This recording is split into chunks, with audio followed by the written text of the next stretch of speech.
Welcome to my final presentation for Megacity Edo, Tokyo, in which I will be discussing and reviewing two historical maps, one from Edo and one from Moscow, in the early 19th century, to see what physical, social, and cultural explanations and comparisons and conclusions I can draw from them. Okay, before we begin, let me start off by going over our agenda for the evening. To start, we'll take a look at the two maps that we're comparing. One is an 1803 map from Edo, and the other is an 1808 map of Moscow, and I'm going to give you some background information about those maps. Next, I'm going to try to catch us up to speed briefly about the historical information of Moscow, so from the 12th century to the turn of the 19th century when this map was made. With this basic foundation established, I will be able to compare different aspects of the two cities and try to, if not draw conclusions, to at least explain how the two distinct cities' contexts might account for their layouts. While doing so, I'm going to keep in mind basically two categories, or three categories if you want to include it that way, of comparisons. The first is the physical comparisons, most of which can be drawn just straight from the maps that we're going to be looking at. And then secondly, I want to look at the cultural or social comparisons, and that's going to involve a lot more of a look at Moscow, and we'll also take in a lot about from Moscow's history and what we learn from that too, to see what cultural and social comparisons we can draw. Finally, I will try to draw some broad conclusions about the two cities and what, if anything, might be the academic value of comparing historical maps of two cities like these. Regarding the sources that I used throughout this presentation, rather than bog down each individual slide with bibliographical information, at the end of the presentation I'll post a slide-by-slide section of the bibliographical information of my sources for the pictures and also for the content that I share with you, in case you want to learn more about any of the subjects. So, without further ado, I propose that we go ahead and start looking at our first map, which is a map of Edo. Alright, this is real quick a picture of the Edo map that we'll be basing our discussion on today. This map actually came from a website that has a much closer and in-depth look at the map. So as I speak more about this map, I'm going to play a video of me zooming in and out of that version of the map on the website to give you a closer look at the piece of work before we revert back to the lower resolution image.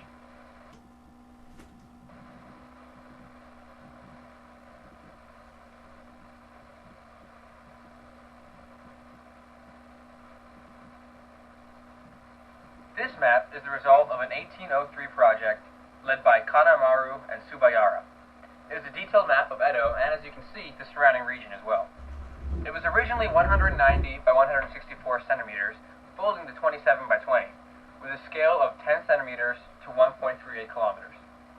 Based on this size, it is safe to assume that, while this map could have been used as a city guide for a traveler, it was most likely meant to be stored in an administrative or bureaucratic office building and taken out and used for official business now and then. The map is oriented with north to the right, and it also provides a detailed list of daimyo estates and crests, a legend, and text of seasonal tides.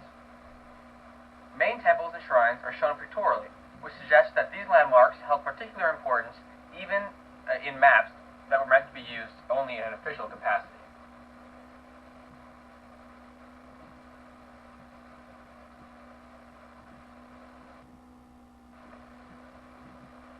This is our map of Moscow.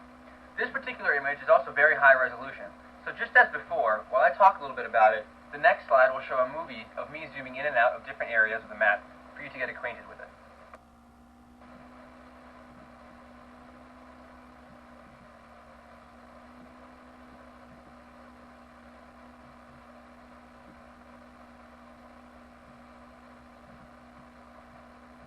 This map of Moscow, actually made by an unknown German cartographer, is called Plan von Moskwa and was published in 1808.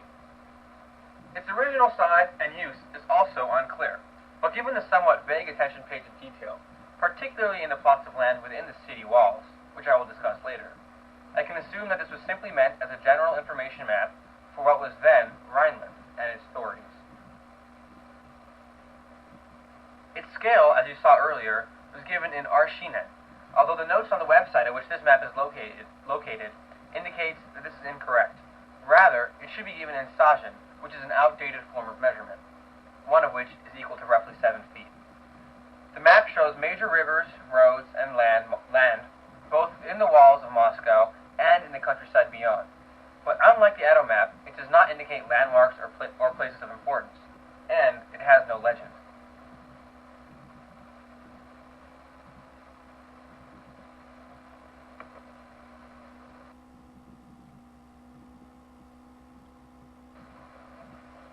Now, real quickly, before we dive into the historical information of Moscow, I'd like to share with you this little quotation that I found by a man named Robert Kerner. He says, quote, "The history of Moscow is a story of how an insignificant stockade, built in the first half of the 12th century on an insignificant river by an insignificant princeling, became, in the course of time, the pivot of an empire extending into 2 and even 3 continents." I'd like us to keep this quotation in mind as we go through the historical context of Moscow, and indeed throughout the entire presentation.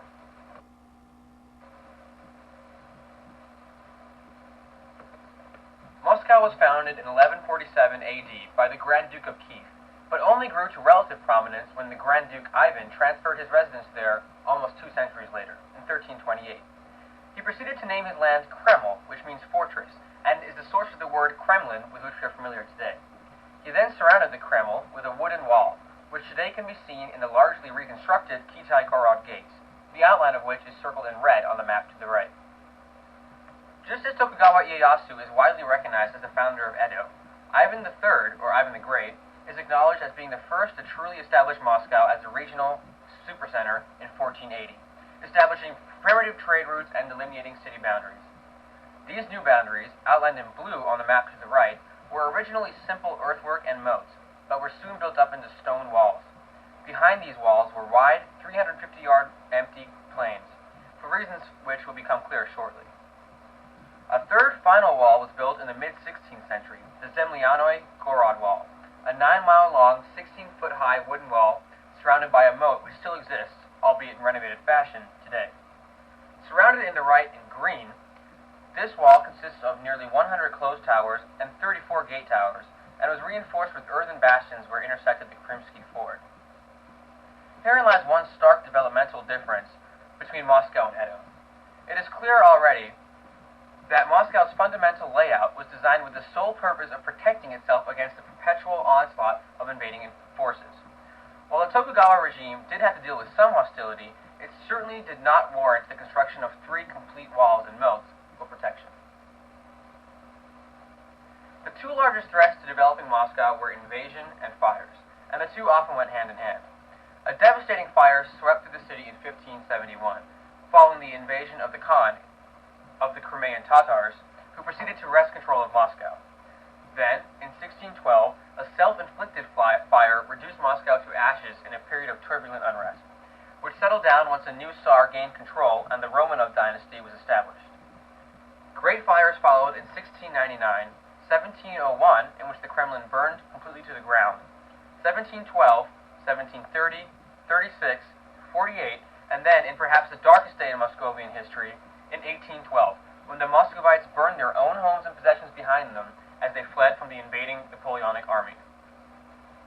Here we find one striking similarity to Edo. Both cities were prone to devastating fires. In fact, they even shared similar methods of dealing with conflagrations. During the mid-18th century, it was commonplace for families to keep their most prized possessions near a rucksack for quick escapes in Moscow, just as in Edo, and, just as the Edo firefighting brigades had, Moscow's administration promulgated specific fire-burning paths to encourage fires to burn in a controlled manner. Additionally, recall that large empty plains stood behind the second wall. These were fire breaks, just as large empty plots of lands were used in Edo to halt advancing flames. As if these tumultuous times weren't bad enough, Moscow was hit with the bout of the plague in 1771, and 1 out of every 4 people were infected and killed by it, prompting then-ruler Catherine the Great to call the town a seat of sloth. That said, Moscow persevered and, as we will discuss later, continued to hold a position of cultural and economic importance